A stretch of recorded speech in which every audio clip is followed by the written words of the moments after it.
Good morning everyone. मेरा नाम S विजय है। मैं 1994 बैच से पास आउट हूँ जेएनवी पाओटा से, और बाय प्रोफेशन मैं चार्टर्ड अकाउंटेंट हूँ। अभी मैं जकार्ता में रहता हूँ। और हमने आज का जो सेशन किया है, इसके हमारे स्पीकर हैं जितेंद्र सिंह राठौड़। और जितेंद्र जो है, इन्हें अभी आरएस का एग्जाम रिटर्न क्रैक किया है recently, and now he is preparing for interview. और जितेंद्र की एकेडमी भी है जयपुर में, where he gives guidance to the aspirants those who are preparing for civil services or and maybe other exams. So मुझे जब मालूम पड़ा जितेंद्र के बारे में और जितेंद्र की एकेडमी के बारे में, तो हम एक हमारा स्कूल का करियर काउंसलिंग सेल है, मैं उसका मेंबर हूँ। हम लोगों ने सोचा कि जितेंद्र से बच्चों की एक करियर काउंसलिंग करवाते हैं, so that they know how to prepare for the civil services exams and maybe other written exams, and किस तरीके से हम उनको मतलब प्रिपरेशन करें, किस तरीके से हम अपीयर करें, किस तरीके से हम अपना पेपर लिखें और सक्सेस हमको मिले। ये सारी चीजें जितेंद्र हमको बताएंगे, और जितेंद्र हमारे साथ है। Over to you Jitendra, you can give your introduction and then you can start. After your introduction, maybe those who are there, we will take their brief introduction also, so we know who all are there. Yeah. Okay. Thank you. हाँ, मेरा नाम भंवर जितेंद्र राठौड़ है। मैं 2004 batch से pass out हूँ JNV Paota से, और अभी जैसे हाल ही में मैंने आरएएस मेंस एग्जाम क्लियर किया है, और अभी इंटरव्यू की तैयारी भी चल रही है। साथ ही साथ में मेरा एक कोचिंग इंस्टीट्यूट भी है जो जयपुर के अंदर रिद्धि सिद्धि में मंगलम मॉल के अंदर चल रहा है, जहाँ पे मैं सिविल सर्विसेज की तैयारी भी करा रहा हूँ। अभी जैसे आरएएस फाउंडेशन और आरएएस मेंस आंसर राइटिंग के बैच भी चल रहे हैं, और साथ में राजस्थान पुलिस सब इंस्पेक्टर का बैच भी चल रहा है। तो शिव भैया ने मेरे को कहा था कि आपको ये सेशन लेना है, और इसमें भैया कंटिन्यू एक्टिव रहते हैं इनमें की वेलफेयर ऑफ द स्टूडेंट्स, जो भी ऑडियंस है उनके लिए। तो ये कैरियर जैसे हमारे 12th के बाद में सबसे इम्पोर्टेंट जो एस्पेक्ट होता है वो कैरियर का होता है, किस दिशा के अंदर हम जाएं, तो उसी से रिगार्डिंग के जैसे सेशन रहेगा। तो आप जैसे मोस्टली जैसे आरएएस से संबंधित या आईएएस से संबंधित कैसे अपने को जैसे आंसर राइटिंग होनी चाहिए, क्या हमारी जैसे जैसे क्वेश्चन पेपर्स को लेके अप्रोच होनी चाहिए, क्या हमारा जैसे पढ़ाई का तरीका रहना चाहिए, या हमारी जो लाइफ स्टाइल रहेगी इस दौरान कि हम किस तरीके से अपना जीवन जो भी प्रिपरेशन का जीवन है वो जिए, उस रिगार्डिंग बात करेंगे। तो अब जैसे जो बाकी लोग हैं वो अपना इंट्रोडक्शन दे दें। थैंक यू भैया।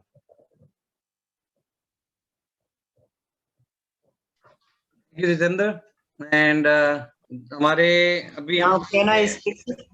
Yeah, please, yeah, give you just let us know your name and you can start by. So myself Rajesh Chaudhary, I am from batch 2015. Sir, Rajesh, I am audible? Yeah, Rajesh. हाँ बताओ राजेश। हमारी picture मतलब हमको समझ में नहीं आ रहा, तुम मोटोरोला 1 से कनेक्टेड हो या वीवो 1801 से? मोटोरोला 1 पावर से कनेक्टेड है सर।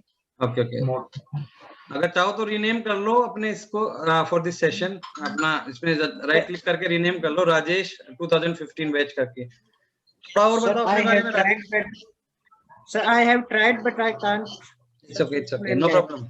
या तो तुम सिविल सर्विसेज की तैयारी कर रहे हो? Yes sir. Very good, all the very best भाई, all the very best. And thank you sir, thank you. या maybe others can also give their introduction.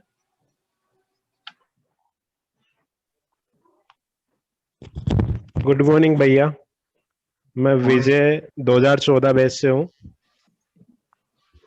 और अभी फाइनल ईयर लॉ स्टूडेंट हूँ एनएलयू मुंबई में। अच्छा, मुंबई में रहते हो विजय? हाँ, अभी लॉकडाउन की वजह से तो जयपुर में ही हूँ, और 1 साल से।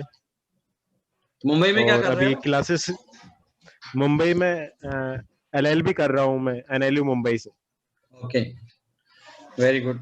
विजय, मुंबई में हमारी नवोदय की एक एसोसिएशन है, बड़ी एक्टिव है। कभी भी मुंबई में किसी तरीके की जरूरत पड़े, किसी भी तरीके की, डू लेट मी नो, या मैं तुमको एसोसिएशन की डिटेल दे दूंगा।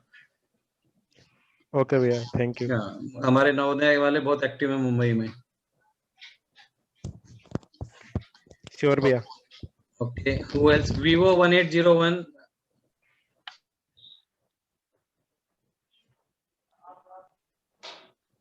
Sir Rohitas Meena 2018 pass out JNU Paonta से। Very good Rohtash, good to know about you. अभी क्या कर रहे हो भाई? सर अभी बीए फाइनल ईयर है। ओके, तो आगे का क्या प्लान है? What are your future plans? Sir अभी मैं आरएस की प्रिपेयरिंग कर रहा हूँ sir. Very good Rohtash. Okay, Jitendra, maybe now you can start. One more has just added, Poco A7. जो भी आएंगे हम उनका इंट्रोडक्शन लेते रहेंगे, तो may be Jitendra you can start.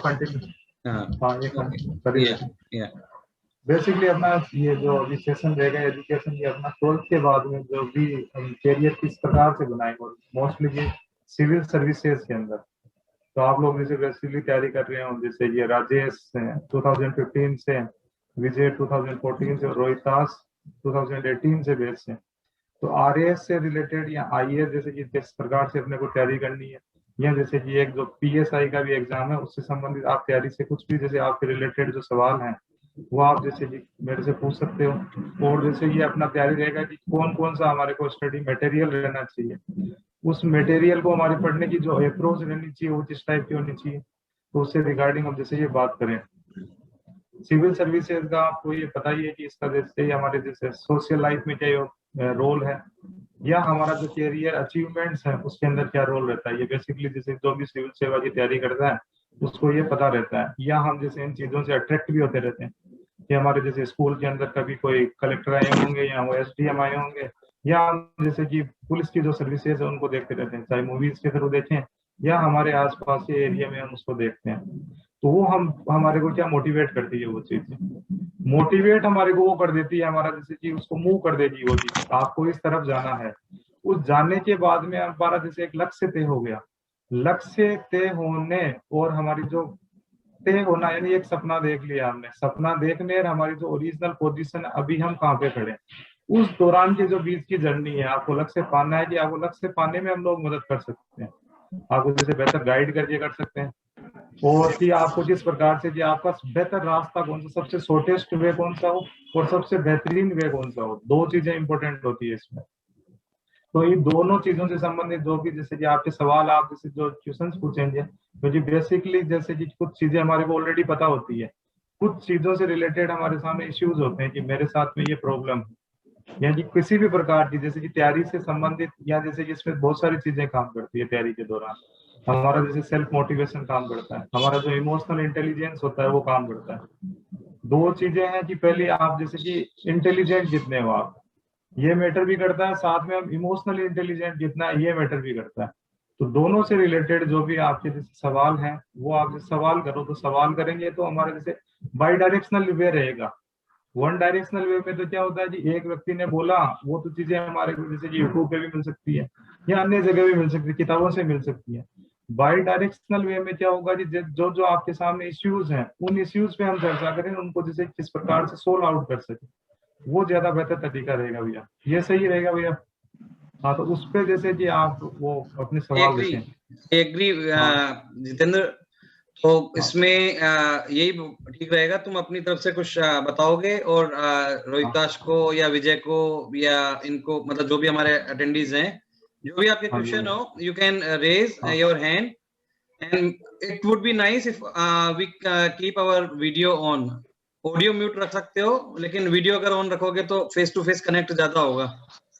हाँ, ये ज्यादा सही रहेगा जी, सर इससे इंटरेक्टिव बना रहेगा सेशन, अगर वीडियो ऑन रहेगा इंटरेक्टिव बना रहेगा। Correct. So Vijay, Vijay welcome. Vijay, Rohitash, please put your video on and let it be interactive session, and whatever you want to ask you can ask, although I am from a different field, but अगर मुझसे भी कुछ पूछना होगा बीच में, do let me know, I am available. हाँ, sorry. Yeah, okay. हाँ, start करो। जैसे कि ये राजेश बताओ क्या क्या क्या सवाल है तुम्हारे, अनम्यूट कर लो राजेश, मोटरोला। Hi sir. हाँ सर मैं जयपुर से ही रहने वाला हूँ सर। मैंने जब आपके बारे में, आपके एकेडमी के बारे में, आपकी स्टोरी के बारे में सुना सर, रियली में बहुत अच्छा लगा। आपकी जो एक जर्नी थी उसको पढ़ के सर बहुत ही एक अच्छा मोटिवेशन मिला।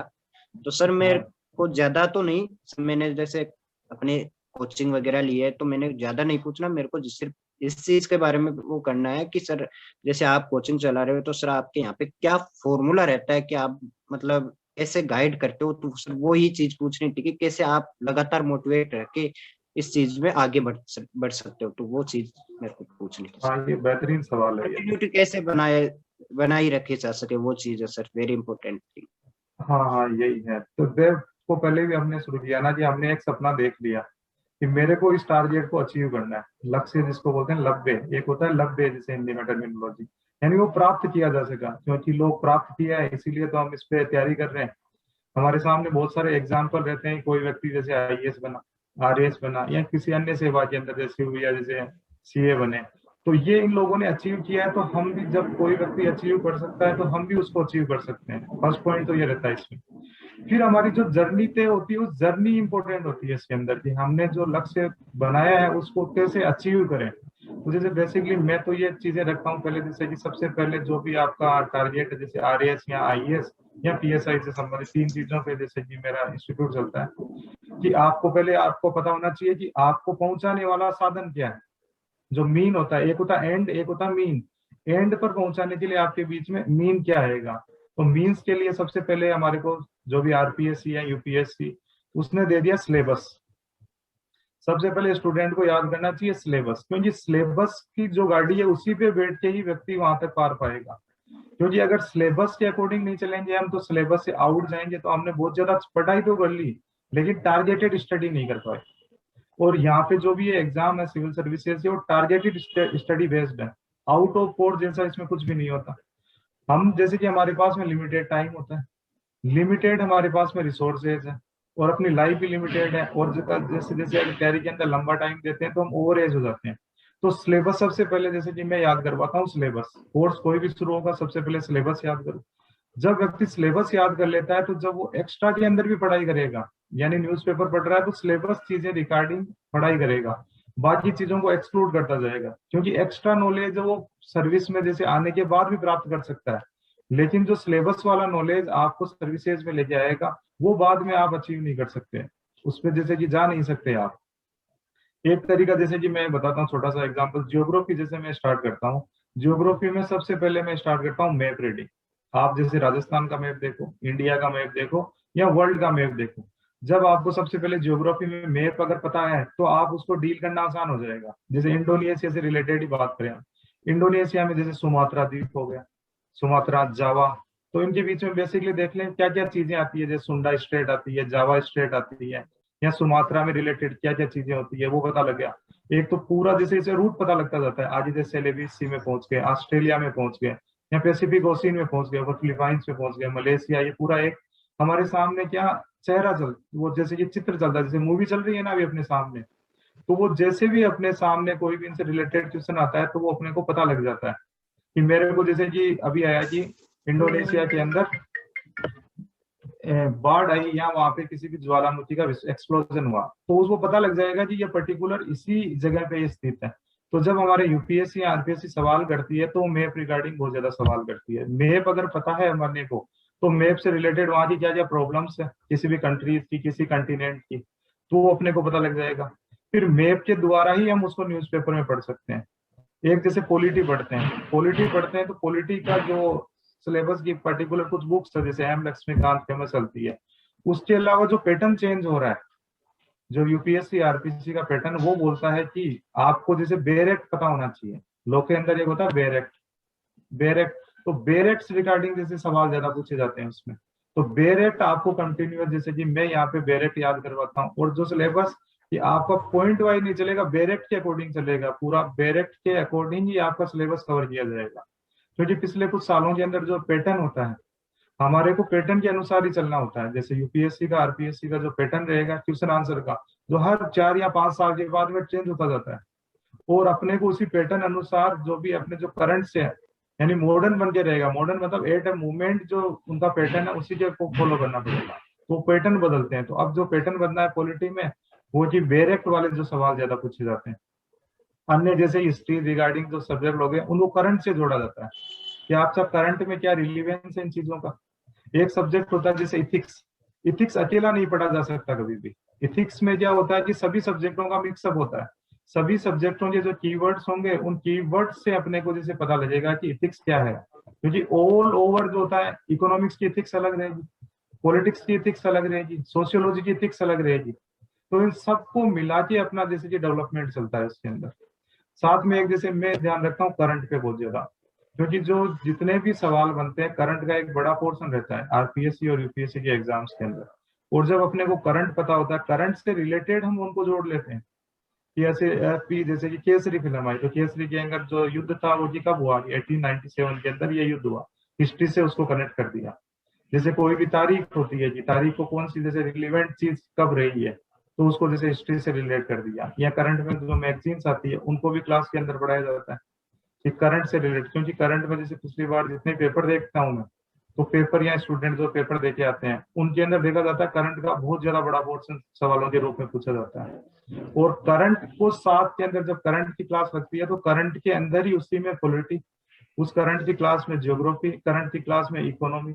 जैसे अभी हमने देखा कि शेयर मार्केट जो ये सेंसेक्स था 51,000 पे पहुंच गया, निफ्टी था 15,000 पे पहुंच गया।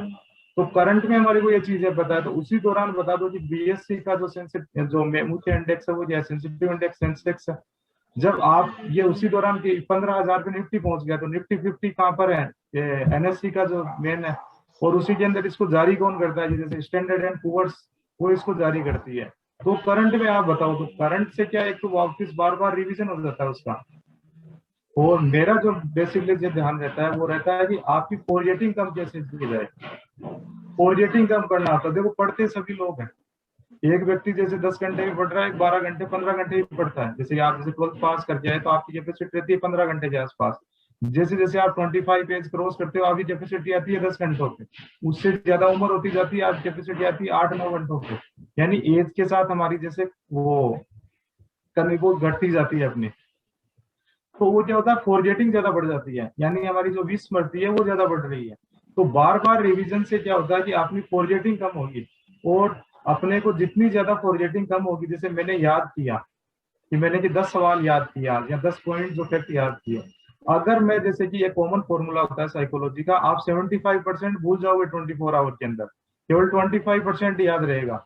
लेकिन अब कंटिन्यू उसको रिवीजन में रखें, एक तो क्लास में बार बार रिवीजन हो कि आज आपकी क्लास हुई तो नेक्स्ट डे भी वो क्लास के अंदर रिवाइज किया जाए, 7 दिन की क्लास होगी तो अगले दिन भी उसको याद किया जाए। या हम घर पे पढ़ते हैं तो प्रति साप्ताहिक जो अपना जो वीकली होता है, वीकली के बाद में वापस रिवीजन करो उसको। ज्यादा पढ़ने से ज्यादा इंपॉर्टेंट वो जो पढ़ा है उसको ज्यादा याद रखा जाए। और क्योंकि हमने जैसे ट्रेंड देखना है यूपीएससी आरपीएससी का 50% पे तो टॉपर कर जाता है, टॉपर होते हैं उनके 50% मार्क्स से आते हैं, स्कूलिंग की तरह 99, 98, 100% नहीं आते यहाँ पे, 50% पे आप टॉपर हो। तो उसके अंदर आप अगर 50% को मेंटेन कब रख पाओगे, इतने ज्यादा सिलेबस में आप मेंटेन रख पाओगे जब आपकी फॉरगेटिंग कम होगी। तो बार बार इन चीजों को अपने को रिवाइज करना होता है, तो रिवीजन पे अपने को बहुत ज्यादा ध्यान देना होता है। चाहे आप डेली रिवाइज करो, एक चीज को 10 बार पढ़ोगे तो ज्यादा याद रहेगा, या जो 10 चीजें हैं उनको आपने लगातार पढ़ दिया साल भर में एक बार, आप जब 10वीं चीज पे पहुंचे तब तक आप पहली, दूसरी, तीसरी, 5वीं, 6वीं, 7वीं तक भूल चुके थे। भूलने के जिस दिन अपना एग्जाम हुआ उस दिन हम उसको याद ही नहीं कर पाए। तो अपना जैसे कि वहां पे जिस दिन हमारी मुख्य जो लड़ाई थी, हमारी फाइट थी एग्जाम पेपर के साथ में, उससे हम डील ही नहीं कर पाए, तो हमारे पढ़ने का क्या हुआ, वेस्टेज चला गया। तो मेन चीज है यहाँ पे कि आप ज्यादा से ज्यादा रिवीजन पे ध्यान रखा जाए, और मेरा भी इसी पे रहता है कि मैं रिवाइज ज्यादा से ज्यादा कराऊं, तो फॉरगेटिंग कम होगी। अगर हमने 50% या 60% कोर्स भी कर लिया ढंग से, जो चीजें नहीं आ रही उनको छोड़ दो, कोई दिक्कत नहीं होती, लेकिन 50-60% भी याद है तो डेफिनेटली अपना सिलेक्शन हो जाता है।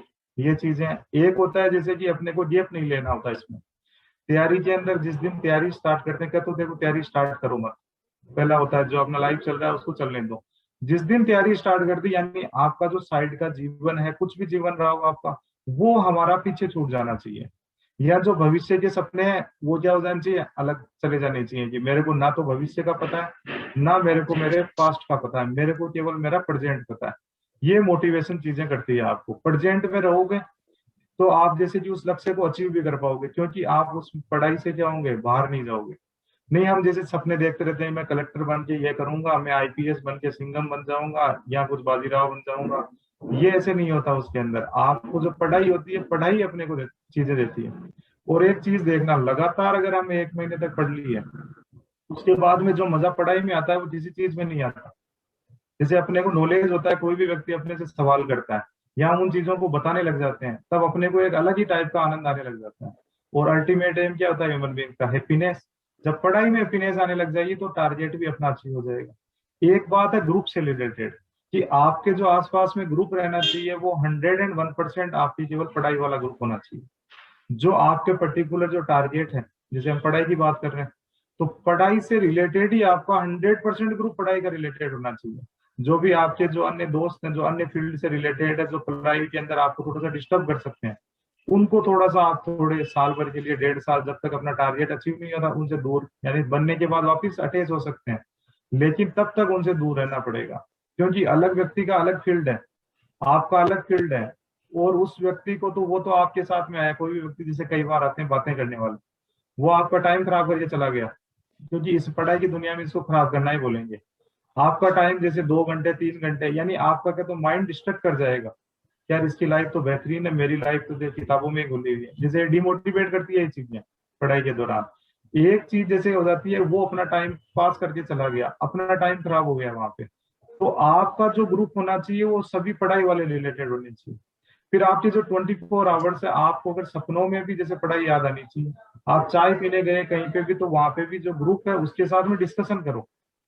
मान लो कि आपने जैसे कि कहीं पे 2 जनों का ग्रुप है, आप चाय पीने बाहर गए, चाय पीने जा रहे हो या कहीं पे भी रेस्टोरेंट में चले गए, वहां पे भी आप जैसे कि ठीक है फंडामेंटल राइट्स को याद कर लेते हैं, अभी कुछ भी नहीं होता ना, तो कोई लोग देखते हैं। आप वहां पे फंडामेंटल की आर्टिकल 12 ये बोलता है, आर्टिकल 32 35 ये बोलते हैं, डीपीएसपी क्या है, तो अपना रिवीजन हो रहा है ना वहां पे। फूड, जैसे आप रेस्टोरेंट में गए तो वहां पे फूड सिक्योरिटी से रिलेटेड जो भी इश्यूज है उनको बातें कर सकते हो, फूड अडल्ट्रेशन से रिलेटेड अपनी बातें कर सकते हो। यानी कंप्लीटली 100% लाइफ स्टाइल है जो अपनी पढ़ाई से रिलेटेड हो जानी चाहिए। और मोस्ट इंपोर्टेंट होता है डिस्कशन। जितना ज्यादा हम डिस्कशन करेंगे, तो डिस्कशन से अपने को एक तो चीजें क्या होगी, वापस रिवाइज होगी, रिवाइज होने से क्या होगा, फॉरगेटिंग कम होगी। फिर जैसे कि एक मैं बोल रहा हूँ कंटिन्यू, सवाल भी तो बना रहा हूँ, तो मेरी जो इंटरव्यू की तैयारी होती है, इंटरव्यू की तैयारी एकदम बेहतरीन हो जाएगी इससे। नहीं तो इंटरव्यू के अंदर हम अलग से तैयारी करते हैं, और इंटरव्यू में अलग से तैयारी करने जैसा कुछ भी नहीं होता, क्योंकि हम एकदम से 2 या 3 महीनों के अंदर अपनी पर्सनैलिटी को बदल नहीं सकते। पर्सनैलिटी जैसे लॉन्ग टर्म थिंग होती है ये, और वो कई सालों से डेवलप होती है, कई महीनों से डेवलप होती है। तो जब आपकी लाइफ स्टाइल ऐसी हो जाएगी, 100% मेरा डिस्कशन भी वही है, मेरा ग्रुप भी वही है, तब अपने को जिसे टारगेट अचीव करने से कोई रोक नहीं सकता। और यही बेसिक फॉर्मूला जैसे मैं स्टूडेंट को देता हूँ। पिछली बार जैसे मैं बताता हूँ, जैसे मैं आरएस की तैयारी कर रहा था, उसी दौरान जैसे मेरे 20-22 जनों का ग्रुप मेरे साथ में जुड़ा, मैंने ये कंटिन्यू यही फॉर्म बना दिया। हम जैसे कि बाहर जाते, कहीं पे भी घूमने भी जा रहे हैं, इवन की टीम में जयपुर रहता था, नाहरगढ़ चले गए, आमेर चले गए आउटिंग पे, तो वहां पे 100% डिस्कशन ही रहता था हमारा, कि डिस्कशन से बाहर नहीं जाए। उसका रिजल्ट क्या हुआ, 1 या 2 जनों को छोड़ के हम सबके सब अभी इंटरव्यू दे रहे हैं आरएस का। बाहर हम चाय भी पीने जा रहे हैं तो हम उसी पे डिस्कस करते थे, रात को कहीं बैठे हैं तो वहीं पे उसी पे डिस्कशन कर रहे हैं पढ़ाई पे।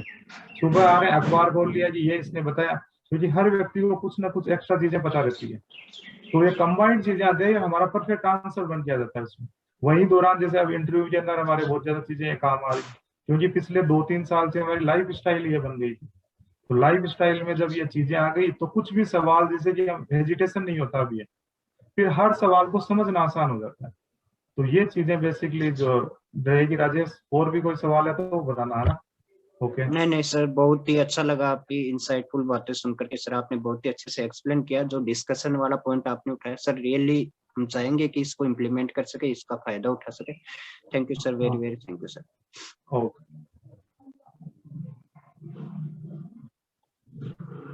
हाँ, ये नेक्स्ट कोई? Chandra, while you were giving your insight, I was just typing the points, so that because I 100% agree with your thoughts that when we read anything, when we go in any class, any coaching center, out of 100 which we have studied, which we have read, we can remember only 25%. And make this 25% to 75 or 80 or maybe to 100%, we have to revise the things. And for revision, of course, the best idea is discuss. You remember, just to give my personal experience, मैं जब CA कर रहा था तो मैं और एक मेरा दोस्त था, हम दोनों, हमारा छोटा सा ग्रुप था, हम 2 लोग थे और हम भी यही करते थे। हम जब भी बात कर रहे हैं सिर्फ और सिर्फ सब्जेक्ट की बात करते थे, ग्रुप अपने पॉइंट्स की बात करते थे। एंड मैं खुद क्या करता था, मैं मिरर के सामने खड़ा हो जाता था। जब मैं जैसे बाथरूम में नहाने जाता था तो मैं मिरर के सामने खड़ा होकर आधा घंटे बात करता था कि अगर वैसा पॉइंट आएगा तो मैं ऐसा लिखूंगा, अगर वो आया तो ऐसा लिखूंगा, उस चीज को मैं नहीं भूलूंगा, वो पॉइंट को मेरे को डालना है करना। आई वाज, एक बात जो जितेंद्र ने बोली, बहुत अच्छी बात बोली सबके लिए, कि बेयर एक्ट जो है उसको पढ़ना बहुत जरूरी होता है। मैंने सीए किया है, हम भी एक्चुअली वकील हैं, किताबों के वकील। सीए जो होता है उसको एक मतलब लेमैन लैंग्वेज में बोला जाए तो हम वकील हैं किताबों के। So we also fight the cases like income tax case, sales tax case, GST का केस, सर्विस टैक्स का। अगर हमको बेयर एक्ट की नॉलेज नहीं होगी, प्रोविजंस की नॉलेज नहीं होगी, या केस स्टडीज का पता नहीं होगा, we can not represent our client and we cannot face the assessing officer. So in same way it also goes, you should know the Bayer Act. Bayer Act पता होता है तो आप उससे रिलेट करके आप कुछ भी आप जवाब भी बना सकते हैं, even if you don't know the case study, if you are not aware of any other thing, but आपको Bayer Act के साथ उसके जो भी प्रोविजंस होते हैं या जो भी उसकी जो बोलते हैं क्लोज जो होते हैं उनकी आपको जानकारी होनी चाहिए। I 100% agree to this. Thank you. ये बेहतर चीजें बताई, जैसे आपका तो एक्सपीरियंस रहा है और इतना जैसे अचीव भी किया है, तो ये बेसिकली इन्हीं चीजों से होता है। ये actually just to interfere here, मेरा खुद का जब मैं स्कूल में था तो मेरा एम था आईएएस या आरएएस करने का। और मैंने शुरू में मैं अपने हमारा जो 10th का बैच था, हम 2nd बैच में था मैं, तो मैं 3rd था हमारी क्लास में जब मैं 10th में था। 11th में मैंने आर्ट्स ली थी जितेंद्र, तो मेरे को चौधरी सर ने और कईयों ने मेरे को करके पुश करके मेरे को साइंस दिला दी थी, लेकिन मेरा मन हमेशा आर्ट्स में अटका रहता था। और आज भी मैं मेरे बेटे को हिस्ट्री और ज्योग्राफी वो मेरे से ही पढ़ता है, बोलता है पापा when you teach me just like a story, and when my teacher teach me और maybe mom teach me, they teach me as if it is a subject, so I like it as a story, not as a subject. मुझे बहुत अच्छा लगता है आज भी। And अगर मैं सीए नहीं होता तो मैं भी कहीं ना कहीं सिविल सर्विसेज में होता, but destiny you can not change. Basically stories को हमें पढ़ा जाता है। ये तो सॉरी भैया, ये बेसिकली जो ह्यूमैनिटी सब्जेक्ट है वो स्टोरीज फॉर्म में पूछे जाते हैं। करेक्ट, स्टोरीज के अंदर चलेगा तो आसान, जैसे एक तो अपना जैसे कि उसको परसीव करेंगे वो आसान हो जाता है चीजों को। यस, और उनको समझना बेसिकली आसान हो जाएगा। एंड एक बहुत अच्छी चीज बता रहा हूँ मैं, जो भी आप लोग पढ़ रहे हो, आप जब कुछ भी पढ़ते हो तो you should study it as a fiction. Fiction means आप अपने दिमाग में उसको वो बना के चलो कि इस तरीके का, जैसे आप यूनान की स्टोरी पढ़ रहे हो तो आपको पता होना चाहिए कि मतलब किस तरीके का अलेक्जेंडर था, कैसे हो गया, कैसे वो घोड़े पे चढ़ता हुआ, कैसी उसकी क्लोथिंग थी, किस तरीके की उसकी स्वॉर्ड थी। अब जब उसको करोगे तो you feel more connected to the thing and you will remember the things more. इस टाइप के जैसे सवाल आते हैं आजकल एग्जाम में भी। Yes, so I think few others have also joined recently. Ajay Kumar Meena, मुझे नया नाम दिख रहा है, बलराम गुजर। So Ajay, Balram, Garima is also new, Krishnapal. So if you want to give your introduction, we can take your introduction and please let us know about you and just give me one moment. I think 45 minute का जो हमारा barrier है वो पूरा हो रहा है, मैं उसको थोड़ा एक्सटेंड करता हूँ। You can give your introduction, guys. Soma, 45 minute हो जाने लेकिन नोटिफिकेशन आए। हाँ अजय बताओ, इंट्रोडक्शन दो अपना। Yes,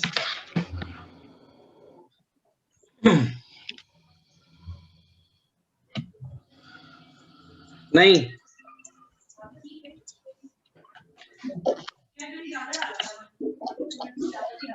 okay, it's already 44.3.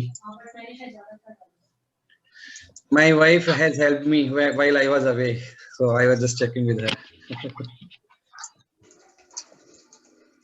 So any other question? Otherwise Jitendra, you can continue with your experience and with your insight and thoughts maybe. हाँ, कोई अदर पूछ रहे हैं question? Any other question? Time में बेसिकली मैं बता ही देता हूँ, फिर मैं कुछ भी। हाँ भैया,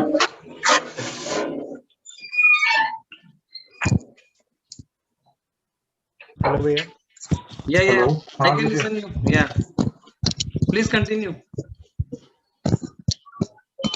हाँ भैया, मेरा मतलब थैंक यू भैया, आपने मतलब आरएस का जो पैटर्न और कैसे पढ़ाई करनी चाहिए आपने बहुत अच्छे से बताया।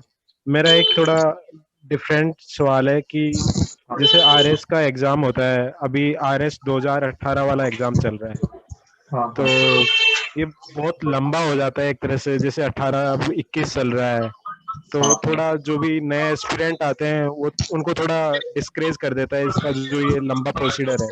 या तो हाँ हाँ ये जो भी बढ़ती है कोर्ट में अटक जाती है या कुछ और रीजन होता है, हाँ तो हाँ। आप इसके बारे में थोड़ा सा बता सकते हैं? हाँ ये चलो ये बहुत बेहतरीन क्वेश्चन है, क्योंकि सारे जो भी आरएस की तैयारी करते हैं बेसिकली इसको डील करते हैं। जैसे ये 2018 में जो वैकेंसी आई थी, प्री एग्जाम हुआ था, 2019 में इसका मेंस हुआ, 21 आ गया, अभी तक इंटरव्यू नहीं हुए इस एग्जाम के। जैसे रिलेटेड बहुत सारे जैसे प्रॉब्लम्स रहती हैं। पर एक चीज जैसे कि जितने भी स्टूडेंट आते हैं, जैसे मैं तो उनको यही गाइड करता हूँ, या मैंने खुद को गाइड किया था, ये मेरे को भी पता था जब मैं इसके अंदर आया, क्योंकि मैं जैसे कि एग्जाम दे रहा था कि ये डील अपने को करना है। तो 2016 की जो वैकेंसी थी उनकी ज्वाइनिंग नहीं हुई थी, कि आपको 3 से 4 साल तैयारी करनी है। फिर मैंने एक चीज पढ़ना स्टार्ट की, गीता के साथ के अंदर में जैसे वेस्टर्न फिलोसफर्स थे उनको पढ़ता था, वेस्टर्न जो एरिस्टोटल या सोक्रेटिस, प्लूटो, इनको भी पढ़ लेता था, या कांट को पढ़ता था, इमानुअल कांट थे साथ के अंदर, जिनको कन्फ्यूशियस, लाओ से, तुम, इन सब लोगों को मैंने जब पढ़ा तो मेरे एक ही चीज समझ के अंदर आई, और जो भी मैं स्टूडेंट्स को बताता हूँ, कि आपने अगर अपना टारगेट तय किया है तो टारगेट के अंदर आपको कब अचीव होगा या कैसे अचीव होगा इस पर ध्यान देने की जरूरत भी नहीं होती। कब ये मिलनी है ये चीजें देखो अपने हाथ में होती नहीं। हमारे हाथ में केवल इतनी ही चीज है कि हम किस प्रकार से पढ़ाई करें। जैसे कर्म करना अपने हाथ में, अब ये अपने को कैसे मिलेगी, क्या कब मिलेगी, उन पे हम कुछ भी नहीं कर सकते, क्योंकि जो कोर्ट प्रोसीजर्स होते हैं वो कोर्ट के हाथ में, जो वहां पे जजेस हैं उनके हाथ के अंदर है। आरपीएस से रिलेटेड में जो भी इश्यूज हैं वो आरपीएससी के हाथ में, या जो डिपार्टमेंट ऑफ पर्सोनल है, कार्मिक विभाग है, उसके रिलेटेड इश्यूज है उसके हाथ में। हम लोग उसमें कुछ भी नहीं कर सकते। तो यहाँ पे होता है सेल्फ मोटिवेशन काम में आता है। एक चीज होती है इमोशनल इंटेलिजेंस, ईआई। ईआई बहुत ज्यादा, जैसे कि ये काम आने वाली चीज है अपने को। आप जैसे कि आईक्यू बेहतर हो सकता है, आईक्यू बेहतर आपको फैक्ट्स याद करवा देगा, लेकिन अगर आपका ईआई बेहतर है, तो ईआई अगर बेहतर है तो आपका जैसे लाइफ एकदम आसान हो जाएगी। आपके सामने ये थॉट ही नहीं आएंगे कि मेरा एग्जाम कब होगा। अभी जैसे मेरा इंटरव्यू अभी तक 2021 में भी नहीं हुआ, अगर 2025 में जाता है तो भी दिक्कत नहीं आ रही, क्योंकि आप उस दौरान तक इतने डेवलप हो जाते हो। अगर सही ढंग से पढ़ाई करी है तो आपके सामने बहुत सारे कैरियर ऑप्शंस भी रहते हैं। अन्य एग्जाम भी हमारे से क्लियर किए जा सकते हैं। आप आरएस की तैयारी करते करते आईएएस भी पहले क्लियर कर जाते हो, या अन्य एग्जाम होते हैं वो क्लियर कर सकते हैं हम लोग। अगर ईआई तो सेल्फ मोटिवेट रहना अपने को जरूरी होता है, उसका एक पार्ट होता है सेल्फ मोटिवेशन, सेल्फ मोटिवेट रखना, क्योंकि ये चीजें डील करनी होगी। फिर दूसरी चीज क्या है कि जब हम अपना डेमोग्राफिक डिविडेंड देखते हैं इंडिया का, ये चीज सोचा करो आप, उससे हम देखते हैं कि सालाना 1.12 करोड़ लोग यहाँ पे ऐड होते जा रहे हैं। आज की जैसे रिसेंटली जैसे एक आर्टिकल था इंडियन एक्सप्रेस में कि 1.12 करोड़ हर सालाना ऐड होते जा रहे हैं। उस सालाना में से हम वो अगर आरएएस या आईएएस की तैयारी करते हैं तो उनमें से कुछ चुनिंदा लोग होंगे जो इसको यहाँ पे एडमिनिस्ट्रेशन करेंगे इन चीजों का। हमारे को एक सर्व करने का मौका मिलेगा, कि एक बड़े वर्ग को, लाखों करोड़ों लोगों को सर्व करने का मौका मिलेगा। तो ये चीज देखो, 1 अरब 38 करोड़ लोगों में अगर अपने को ये चीज पानी है, तो वो चीज पाने के लिए अपने को टाइम भी एक्स्ट्रा देना पड़ेगा, क्योंकि राज्य के पास में रिसोर्सेज कम है, सालाना वो भर्तियां निकाल नहीं सकते। ऑलरेडी जैसे कि बर्डन आता है, या जो फिर इसी दौरान, इसी कारण से बेसिकली चीजें जो कोर्ट इश्यूज होते हैं वो इसी कारण से होते हैं। कोई भी व्यक्ति लगातार 2 या 3 साल तक तैयारी कर रहा था, वो अगर फेल हो जाता है तो कोर्ट में चला जाता है, और कोर्ट के बाद में एक्स्ट्रा उसका क्या बोलते हैं, इंटरफेरेंस, जो जुडिशियल एक्टिविज्म की जगह नहीं है, जुडिशियल इंटरफेरेंस स्टार्ट हो जाता है। वो अपने को चीजें मोटिवेट करती हैं। लेकिन अगर अपने को उन कुछ लोगों के अंदर आना है तो इन चीजों को, जैसे ये हमारे दिमाग में आनी ही नहीं चाहिए। अगर ये चीजें हमारे दिमाग में आ रही है तो हमारे डिस्ट्रक्शन आ जाएगा, डिस्ट्रक्शन आ जाएगा तो हम वहां पे पहुंच ही नहीं सकते। अभी जैसे आपने रिसेंटली कल की न्यूज पढ़ी होगी, परसिवरेंस, एक जैसे नासा का रोवर था, उस पे लैंड किया है, उसका नाम ही परसिवरेंस रखा, उसका मतलब होता है दृढ़ता। जो राज्य दृढ़ता ही राज्य करता, यानी जिसमें दृढ़ता है उसको क्या कभी ना कभी चीजें मिलेगी।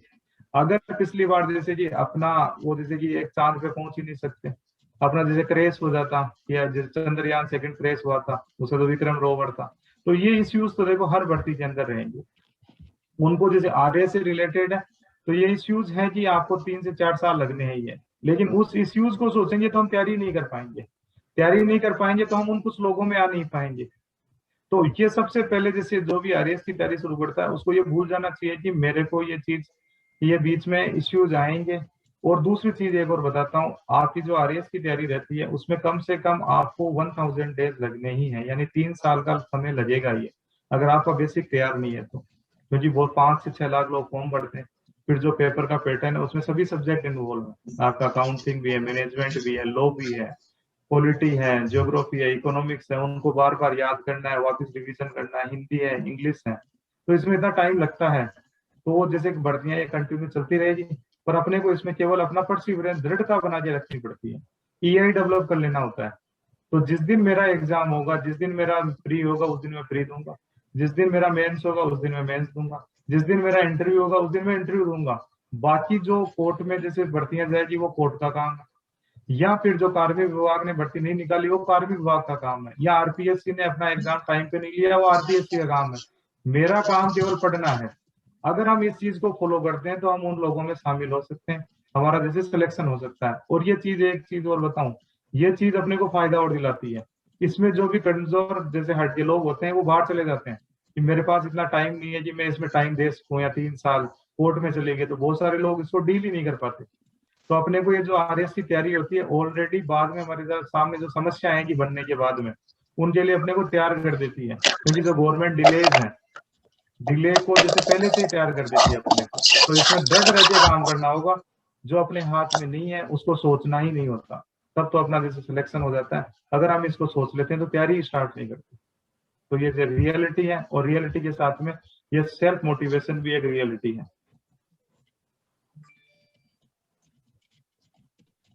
हाँ भैया। थैंक यू भैया। हाँ विजय, आप लो कर रहे हो क्या?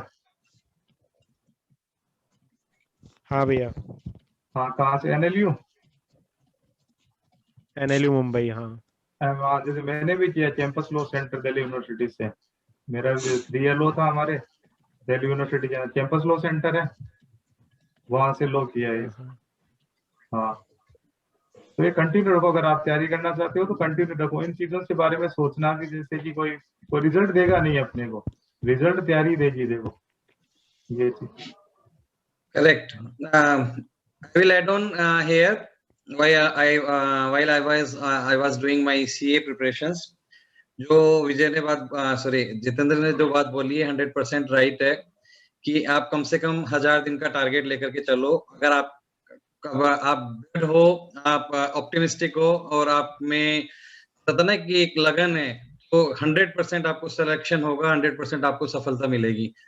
मैं भी जब आया था तो हमारे को यही बोला था कि कम से कम भी 5 साल लगेंगे, तो मैं भी यही सोच के आया था कि यार अपने को 5 लगे या 7 लगे, अपने को सीए बनना ही है, मतलब ये सोच के आया था। जबकि मैं साइंस का ग्रेजुएट हूँ जितेंद्र, मैं साइंस का ग्रेजुएट हूँ। जिस दिन मैं सीए के लिए आया था मुझे डेबिट, क्रेडिट, कैपिटल, एसेट ये कुछ भी नहीं पता था। तो जीरो से स्टार्ट किया। जीरो से, मैंने तो बिल्कुल जीरो से स्टार्ट किया था, क्योंकि हमारे स्कूल में तो थी नहीं कॉमर्स। लेकिन मैं अपने दिमाग में ये करके आया था कि या तो बनना है या नहीं बनना, मतलब अपने को, मतलब ये चीज तो थी नहीं कि नहीं बनना है, कि भाई बनना ही है, बनना ही है। इफ यू विल थिंक, और एग्जैक्टली ये ही हुआ हमारा भी। हम जब सीए कर रहे थे, जब पहले साल हमने ज्वाइन किया, मेरे खुद के साथ में जैसे हम 50-60 लोगों का बैच था। लोग 1-2 साल बाद किसी के पेरेंट्स का मतलब बिजनेस में कोई चला गया, किसी की शादी हो गई, किसी का कुछ हो गया, किसी का कुछ हो गया, तो फाइनल करते करते हम कुल 10-12 लोग रह गए थे। और वो जो 10-12 थे, हम सारे के सारे सेलेक्ट हो गए। जैसे मैं 3 साल में हो गया, कोई 3.5 साल में हुआ, कोई 4 साल में हुआ। Every one of us got